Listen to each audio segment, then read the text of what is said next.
तब होता है सर, कभी कभी मैं देखता हूं सर, हमारे जो टीवी चैनल्स हैं, हम लोग जो वहां कश्मीर में मेन स्ट्रीम वाले हैं सर, हम देश के लिए काम करते थे सर, गांव गांव में इस देश का झंडा लेके जाते थे। और कभी हम देखते हैं सर, कभी किसी टीवी चैनल पे कोई कहता है कि मैं कश्मीर में जाके झंडा लगाऊंगा अपने देश का, तो हमें दुख पहुंचता है। जब सेपरेटिस्ट वहां कॉल देते थे बाइकआउट की, हम लोग निकलते थे, लोगों को निकालते थे, भाई रास्ता ये है, रास्ता वो नहीं है। लेकिन दुख उस वक्त होता है सर, जब हमें कोई देशद्रोही कहे, वो हम सह नहीं पाते। जितने भी मेन स्ट्रीम पार्टियां हैं, गलतियां हुई है सर, गलतियां होती है। जब जब भी जम्मू कश्मीर के बारे में कोई फैसला लिया गया, तब के प्रधानमंत्री जी ने जो कहा, हमने उस पर अमल किया। अभी हमारे प्रधानमंत्री जी ने आज इलेक्शन का कहा, वहां लोग निकले, जो हुआ वो कहना चाहिए सर। मैंने देखा है सर, जो उज्ज्वला स्कीम है या बाकी स्कीम है, मैं जब म्युनिसिपल कमेटी का चेयरमैन था, हमें साल में 5 लाख रुपया मिलता था। आज हमारे जो लोग हैं, मैं जब उनसे पूछता हूं, वो कहते हैं कि हमें 14th FC में 5 करोड़ मिले। जो हुआ वो कहना चाहिए सर। इसी तरह गैस का सर, कल तक हमारी जो लेडीज थी, वो जंगल से लकड़ी लाती थी, जो ऊपर ऊपर गांव में है, आज उनके घरों में भी गैस है। जो काम हुआ वो कहना चाहिए सर। लेकिन जहां हमें ये लगता है कि जब हमारे ऊपर भी कहीं पे खासकर इन मामलों में उंगली उठी है, तो वहां दुख होता है सर। इसलिए मैंने कहा सर, अपने मुल्क और रियासत के मसाइल को उबारने की भरपूर कोशिश की।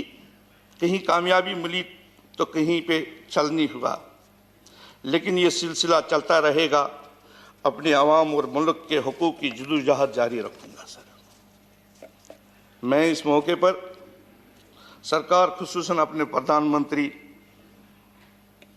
अपने होम मिनिस्टर साहब से अपील करूंगा, जम्मू कश्मीर के आवाम के साथ इंसाफ करते हुए रियासत का दर्जा और जो स्पेशल स्टेटस जो था वो वापस करें।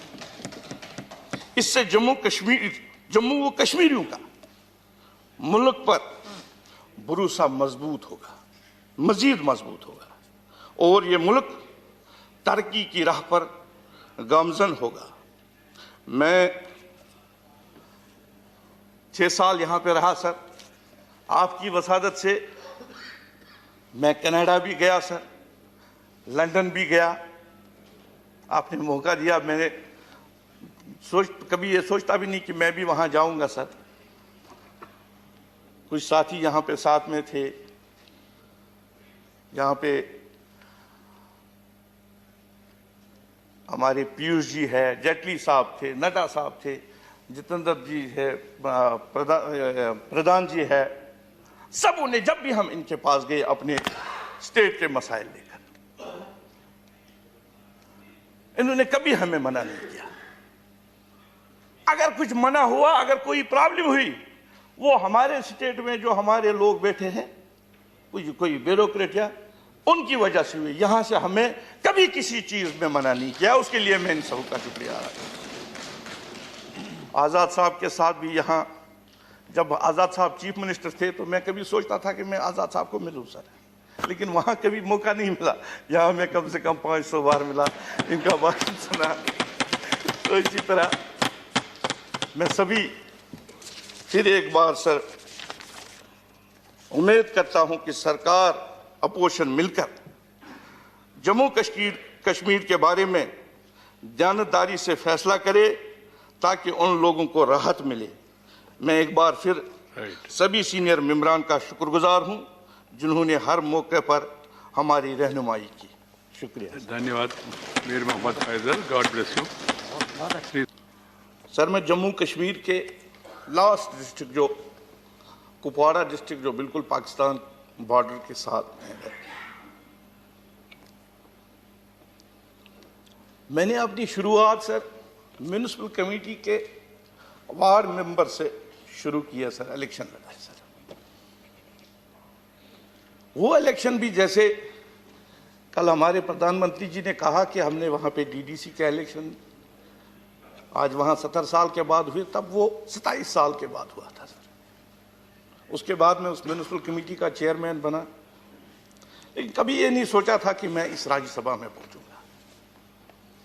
म्यूनिसिपल कमेटी से मैं जब निकला तो मुझे मुफ्ती साहब ने कहा कि आप इस छोटा सा शहर है सर, अब थोड़ा जो आसपास के गांव हैं उनमें भी जाया करो। तो कम से कम 8-10 साल में हर गांव में गया सर, क्योंकि हम मेन स्ट्रीम में थे सर। तो 2014 में मैं जम्मू में था तो मुझे अचानक कॉल आई महबूबा जी की कि आप जाओ उधर, वहाँ असेंबली में सेक्रेटरी है मोहम्मद रमज़ान साहब, आपको हमने राज्यसभा में भेजना है। तो मैं गया सर। पहले मुझे लगा पता नहीं ये फ़ोन ये क्या सही है, तो मैंने किसी को बोला यार ये देखो ये कॉल जो आई है क्या ये सच है कि मैं सपना देख रहा हूँ। बहरहाल उन्होंने मुझे भेजा सर। तो मुफ्ती साहब ने हमें बुला के लिया। मुफ्ती साहब ने कहा कि आपको मैं राज्यसभा में इसलिए भेज रहा हूं, हमारा जो मुल्क है बहुत बड़ा है, महान है। वहां जब आप जाओगे, जिस सदन में मैं आपको भेज रहा हूं, वहां इस मुल्क की क्रीम है, उनसे आप कुछ सीखोगे और वो सीख के आप फिर यहां पे अपने लोग, आप नौजवान हो, आके फिर यहां अपने मुल्क के बारे में अपने लोगों को बताओगे, यहां के नौजवानों को बताओगे। राज्यसभा में काम करना एक बहुत बड़ा तजुर्बा था। इसमें बहुत कुछ सीखने को मिला, बहुत कुछ सहना पड़ा। अपने मुल्क और रियासत के मसाइल को उबारने की भरपूर कोशिश की। कहीं कामयाबी मिली तो कहीं पे छल नहीं हुआ। दुख तब होता है सर, कभी कभी मैं देखता हूं सर हमारे जो टीवी चैनल्स हैं, हम लोग जो वहां कश्मीर में मेन स्ट्रीम वाले हैं सर, हम देश के लिए काम करते थे सर। गांव में इस देश का झंडा लेके जाते थे। और कभी हम देखते हैं सर, कभी किसी टीवी चैनल पे कोई कहता है कि मैं कश्मीर में जाके झंडा लगाऊंगा अपने देश का, तो हमें दुख पहुंचता है। जब सेपरेटिस्ट वहां कॉल देते थे बाइकआउट की, हम लोग निकलते थे, लोगों को निकालते थे, भाई रास्ता ये है, रास्ता वो नहीं है। लेकिन दुख उस वक्त होता है सर जब हमें कोई देशद्रोही कहे, वो हम सह नहीं पाते। जितने भी मेन स्ट्रीम पार्टियां हैं, गलतियां हुई है सर, गलतियां होती है। जब भी जम्मू कश्मीर के बारे में कोई फैसला लिया गया, तब के प्रधानमंत्री जी ने जो कहा हमने उस पर अमल किया। अभी हमारे प्रधानमंत्री जी ने आज इलेक्शन का कहा, वहां लोग निकले, जो हुआ वो कहना चाहिए सर। मैंने देखा है सर, जो उज्ज्वला स्कीम है या बाकी स्कीम है, मैं जब म्यूनिसिपल कमेटी का चेयरमैन था, हमें साल में 5 लाख रुपया मिलता था। आज हमारे जो लोग हैं, मैं जब उनसे पूछता हूं, वो कहते हैं कि हमें 14th FC में 5 करोड़ मिले। जो हुआ वो कहना चाहिए सर।